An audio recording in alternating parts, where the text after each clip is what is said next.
Septembre 1986. L'affaire de la maison sanglante a fait couler beaucoup d'encre. Si toi aussi tu es intéressé pour savoir ce qui s'y est vraiment passé, je t'invite à regarder cette vidéo.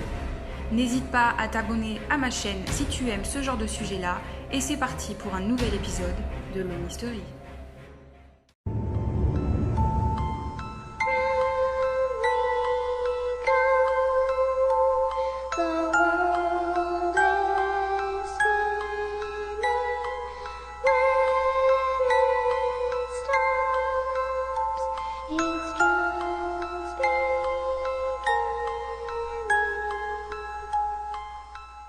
Un jeune couple, Lucie et Jean-Marc Belmer, ont récemment acheté une maison à Saint-Quentin.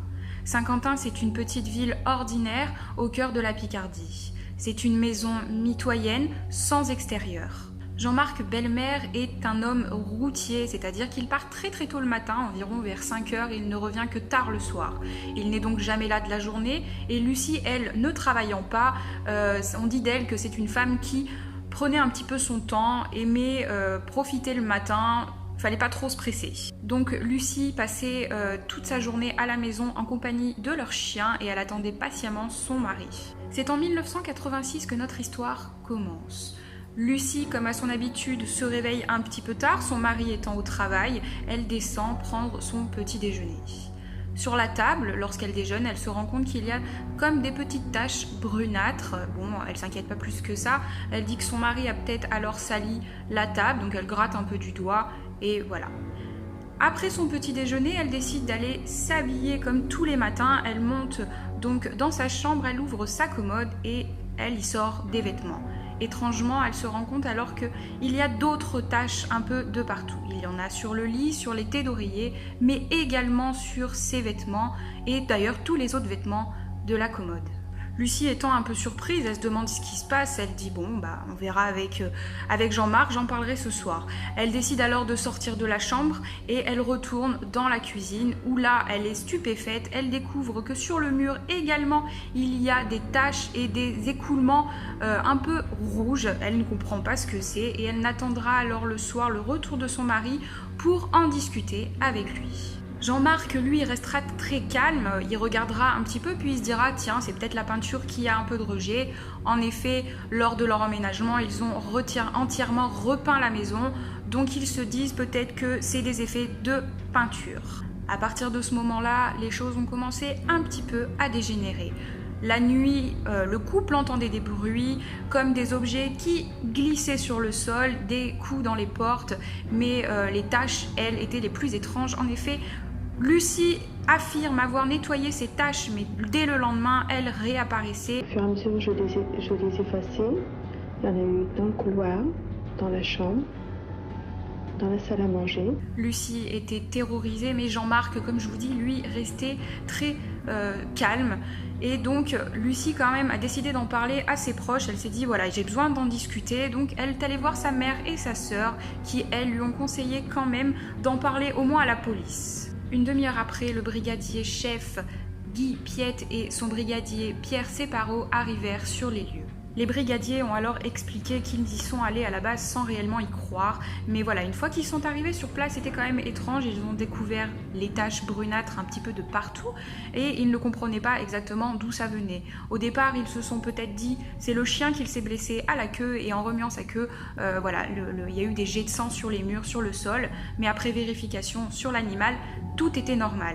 Le plus étrange étant le bruit sourd qu'ont entendu également les policiers à la maison. Un des brigadiers a donc décidé de monter à l'étage en courant, mais il n'y avait personne. Les policiers décidèrent donc de repartir, laissant la famille dans le doute.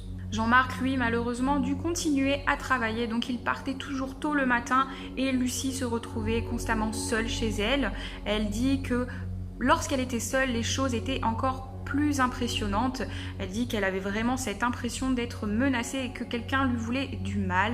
Et Lucie ne sera pas au bout de ses surprises. Lucie ne voulait donc plus rester chez elle. Elle décida alors un jour d'aller faire ses courses et lorsqu'elle rentra à son domicile, elle se rendit compte que la porte de la cave qui était habituellement fermée était là grande ouverte. Elle décida donc de descendre un petit peu dans la cave et là subitement la porte se referma derrière elle. Prise de panique, Lucie remonta les escaliers en courant et sorta de là. Elle appela immédiatement alors sa sœur et sa mère pour qu'elles viennent chez elle. Dès leur arrivée, elles se sont rendues compte qu'en effet, il y avait quelque chose d'étrange qui se passait. Dès que Lucie passait la porte de la cave, la porte se refermait sur elle. Mais sa sœur expliquera que ce n'était seulement elle, que lorsque sa sœur ou sa mère descendaient, rien ne se passait. Lorsqu'elle descendait, la porte se refermait tout doucement derrière elle. Et lorsqu'une autre personne descendait, il n'y avait absolument rien du tout qui se passait. La porte restait tout à fait normale.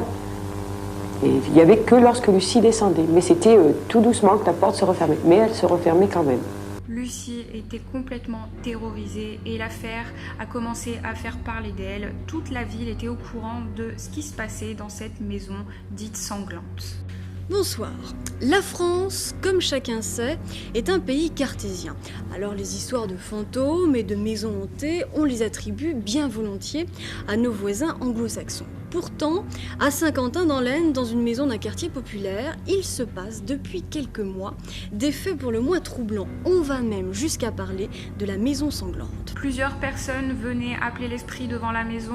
Il y avait beaucoup de curieux, les médias, les journalistes. Lucie en avait marre. Il paraît qu'elle sortait même la tête de la fenêtre et qu'elle leur demandait de s'en aller. Voilà, ce qui prouverait quand même que c'est peut-être pas un canular, ce n'est sûrement pas pour l'argent ou alors pour faire parler d'elle que Lucie a expliqué tout ça. L'affaire devenait plus compliquée et la police décida d'essayer quelque chose. Un jour, les deux brigadiers décidèrent d'en mettre de la farine de partout dans la maison. Donc, ils ont mis de la farine sur les sols, sur les murs et ils ont demandé à la famille belle-mère de partir et de dormir quelque part ailleurs. Ils ne pourraient alors revenir que seulement le lendemain matin en compagnie de la police pour voir si réellement il se passait quelque chose à l'intérieur de cette maison. Ce qu'on va faire, on va étendre de la farine sur le sol. Donc dans l'entrée, la farine par terre, s'il y a quelqu'un qui passe, les traces, pas de problème. Le lendemain matin, la police et la famille belle-mère se disent on va avoir des réponses. Et lorsqu'ils rentrent, en effet, tout le monde est stupéfait. De nouvelles taches sur les murs et sur les sols sont apparues. La police décidera donc de faire un prélèvement et le verdict tombera. L'expertise montre aussi qu'il s'agit de sang humain et en tout cas pas de sang animal. Ces deux éléments sont concordants et de telle manière qu'il est absolument exclu qu'il s'agisse d'autre chose. Il s'agit de sang humain. Toutes les taches de sang et l'ADN qui a été récupéré provenaient donc de sang humain. Ça a été certifié, ce n'est pas du sang animal. C'est bel et bien des taches de sang humain qui apparaissent dans la maison un petit peu partout. La police et tout le monde se demandent qu'est-ce qui se passe. Voilà, donc la police décidera de faire venir même un médium au domicile des belles-mères. Lui regardera un petit peu toute la maison, il fera un petit peu ses observations et il sera mené à la cave où il ressentira quelque chose. Il sortira alors un pendule et commencera à rechercher un petit peu la source de tous ces mystères. Il indiquera alors au centre de la cave un endroit où il dira voilà, ici il faut creuser, il y aura quelque chose. Malheureusement, rien ne fut trouvé au sein de cette cave. Pendant que j'étais à la cave, pendant que le médium faisait ses opérations avec son pendule, moi me trouvant en position arrière des propriétaires de la maison, du reporter et du médium, confondant les activités du médium, j'ai eu comme des impulsions de doigts sur le bras gauche, sur le biceps du bras gauche, mais sur l'arrière. Pour moi, il y avait une présence derrière qui m'appelait. Et c'est à ce moment-là que je me suis retourné, que j'ai vu que derrière moi, il n'y avait personne. Alors là, je peux croire que les cheveux ont dressé sur la tête. Les belles-mères, terrifiées, finirent par quitter la maison et tout cessa immédiatement. Aujourd'hui encore, la maison sanglante reste un mystère pour tout le monde. On n'a jamais réellement su ce qui s'était passé, mais les événements ont cessé. Aujourd'hui encore d'autres personnes vivent dans cette maison, mais voilà, elle a été rénovée, repeinte, il ne s'est plus jamais rien passé. Et vous allez encore revenir? Enfin, vous allez revenir habiter chez vous? Ah non, on va chercher ailleurs et puis on reviendra plus ici. N'hésitez pas, vous, à me dire vos hypothèses, que vous en avez pensé, qu'est-ce que vous croyez qui s'est réellement passé. Et voilà, je vous invite à me laisser des commentaires ou à vous abonner à ma chaîne, histoire de me montrer un peu votre présence. Et je vous dis, j'espère, à bientôt.